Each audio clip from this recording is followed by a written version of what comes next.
I'd just like to take you through the technique of creating a sort of repeat stamping technique using your Rare Earth Load and Fold. Now, with your Load and Fold by Rare Earth, it is a stamping platform, so it allows you to get perfectly stamped images every time, which is just brilliant, especially if you do struggle with stamping. However, we can use it for lots of other techniques as well, so you can build up sort of mandala style images with individual stamps. I'm going to do a slightly different take on that technique today. So what I've got is I've got my Rare Earth Load and Fold. I've also taken a piece of white cardstock, so this is just under 6 by 6 inches square. And what I've done is I've just drawn a grid onto there. So just mark the centre point and drawn those two lines at right angles to each other. And that's just going to allow us to help position our stamp onto our piece of cardstock. We will of course rub those out when we're finished. We don't want those on our finished card, but that's just there to help us and guide us as to where to position our stamp. I'm taking this stamp. Now this is a Rare Earth stamp. It is from the Floral Romance collection. And it's a really pretty little image. So what I'm going to do is I'm going to stamp this 4 times onto this piece of cardstock, and it's going to build up almost a mandala style image, but a little bit different using a floral stamp. So looking at the centre point here in our piece of cardstock that we've marked, and I'm just going to line up that edge of the stem roughly. It doesn't have to be perfect, so we will be covering the middle with a sentiment once we finish, roughly in the middle there. And I want the middle of the stamp to be lined up with this line as well, so we've got roughly the same amount on the left as the right. And what I've done is I've just butted up my cardstock at the bottom right hand edge. You can tape it down if you'd like. I tend to just put it up against that lip that we've got with our Load and Fold. So once I'm happy with that positioning, all I'm going to do is I'm going to close my Load and Fold. So it's almost like this book type style of mechanism. What I'm going to do is I'm going to pick up that stamp. When we positioned that stamp onto our piece of cardstock, it was stamped face down, so the raised stamping surface was what was touching our cardstock underneath. Sometimes you may get it the wrong way around. I know I've done that before, but what you need to remember is the stamp itself needs to be touching the cardstock. The part that you ink up needs to be touching the card. You can't go wrong if you remember that. So I'm taking a VersaFine ink pad.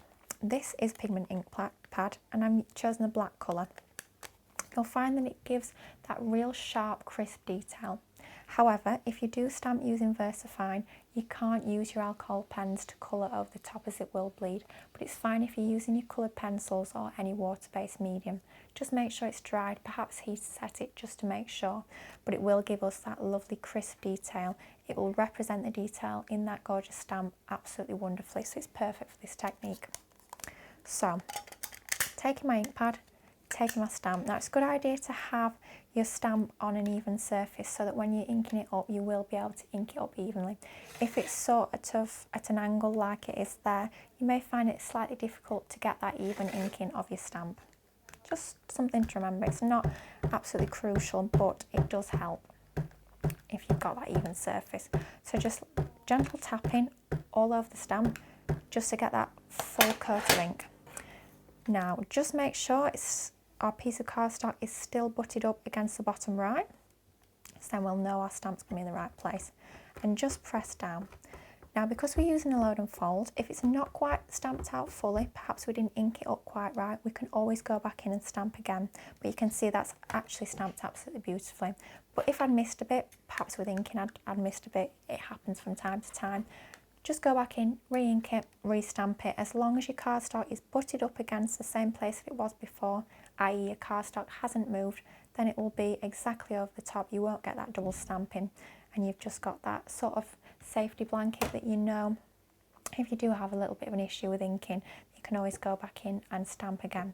As well, if you stamp a second time over the top, what you'll find is you get a more intense black, so you can get a really deep image. I quite like doing that with sentiments, stamping it more than once, so you get a really crisp, really dark black image. So there is options there with your Load and Fold. So I've done that section, and all I'm going to do is I'm going to rotate my cardstock so that we're going to be working on this section. So as you can see, when we come to stamp, we're now going to be working along this line. So my cardstock again has not moved. It's going to be the same bottom right. My stamp has not moved. So it's going to be even all around. So I'm just again inking up and pressing down. And if it hadn't stamped out perfectly, which it has, we could always go back in and stamp again.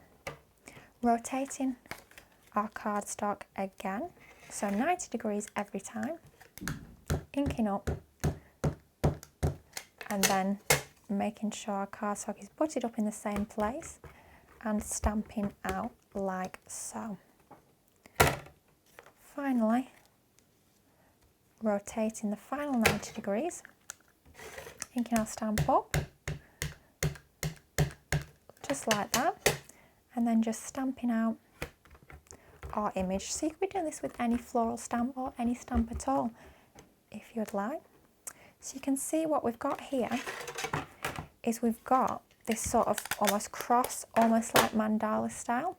So what I'll be doing, once this ink has dried, don't rush into it too quickly and let the ink smudge. I've done that before, I must admit. Rub out your pencil lines. And then all I would do is I'd just place a sentiment into the middle of there, just to hide that sort of joining area there. Just like so. You can see we've taken one individual sort of branch or sprig type stamp and created a wreath / mandala type effect. So it's just doing something a little bit different with your stamps, something you can do with your load and fold to get that perfect positioning every time. You can see that on every flower we've got that even space in between them, whereas it would be a little bit more difficult just to do that with our conventional acrylic block. So just another technique you can do with your rare earth load and fold.